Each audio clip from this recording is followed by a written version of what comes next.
morning everybody. How are you today? I will say thank you for you coming and joining in my videos in our lesson English, yeah.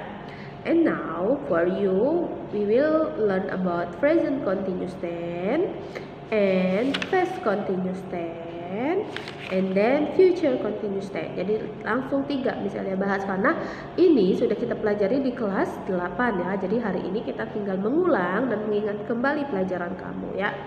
Nah, untuk yang pertama present continuous tense ya, itu ada di halaman 79 ya.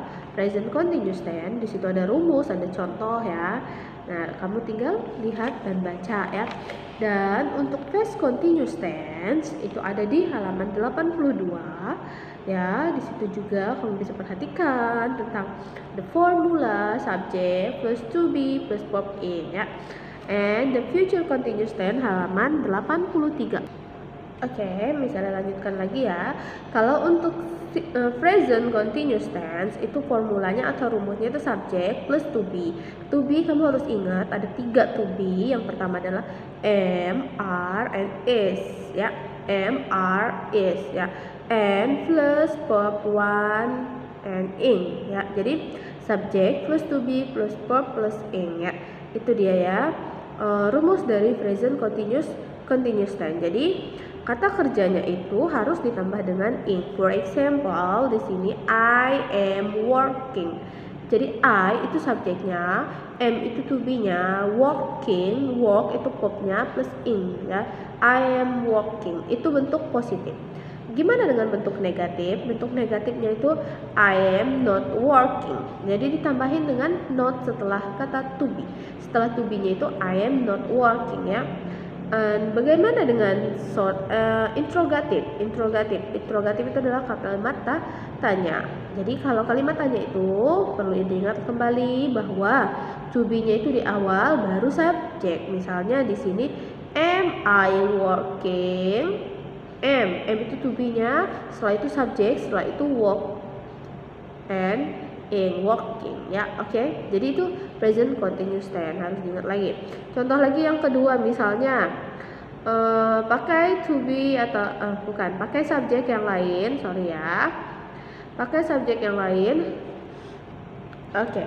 Untuk contoh kedua misalnya pakai subjeknya we are studying English. We are studying English. Itu bentuk positif. Bentuk negatifnya we are not studying English. Bentuk interrogatifnya are we studying English? Oke ya, itu present continuous tense ya. Gimana dengan past continuous tense? Oke, untuk past continuous tense seperti kalau kurang jelas di video misalnya kamu bisa lihat di buku halaman 82 ya. Nah, kalau past continuous tense itu formulanya adalah subject plus to be. Kamu ingat ya, kalau past to be itu ada 2, yaitu was and were ya, plus verb in ya. Jadi was, were, kamu harus tentukan dulu was itu untuk subjek apa, were itu untuk subjek apa ya. Nanti misalnya tulis di videonya ya. For example, I was listening. Saya sedang mendengarkan. I was not listening ya.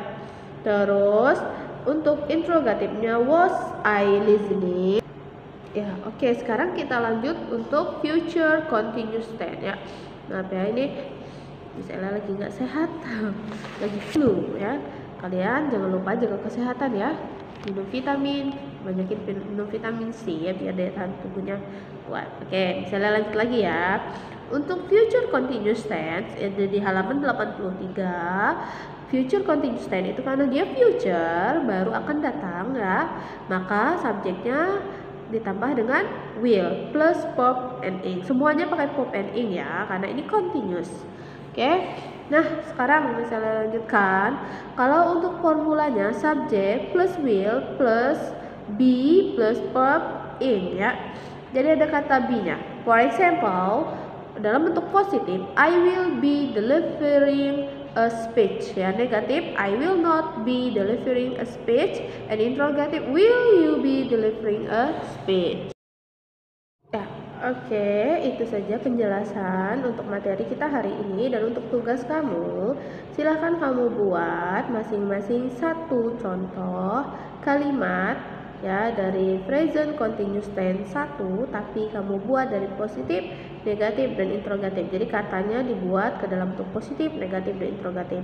Dan yang kedua, past continuous tense. Past continuous tense juga kamu buat satu kalimat saja, tapi kamu ubah ke dalam bentuk positif, dari bentuk positif ke bentuk negatif dan ke bentuk interrogatif. Dan yang ketiga juga tentang future continuous tense. Kamu buat satu kalimat saja, tapi kamu ubah dari bentuk positifnya ke bentuk negatif dan bentuk interrogatif. Jadi ada hanya 3 soal yang akan kamu tulis atau 3 kalimat, tetapi kamu jabarkan menjadi masing-masing ke dalam rumusnya. Oke? Jika kurang paham bisa tanya langsung ke Miss Alia, bisa chat ke Miss Alia ya.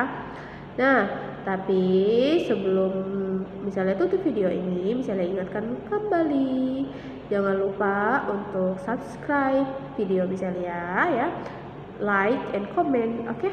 Nah, ya, jadi biar pembelajaran kita juga bisa terekspos. Oh ya.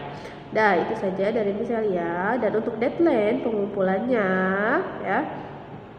Seperti biasa, deadline pengumpulan misalnya pada hari ini sampai jam 2 ya, jangan sampai jam 2 misalnya tunggu.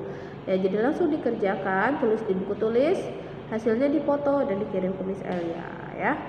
Nah, tapi sebelum itu, sebelum kamu kirim dan kamu foto, misalnya mau kamu juga mengklik komen jawaban kamu, masukkan ke video misalnya ya. Jadi video yang kamu tonton, jawaban kamu tulis di situ ya. Oke, itu saja dari misalnya tutup. I think enough for this today. See you again on the next meeting. Assalamualaikum and good morning.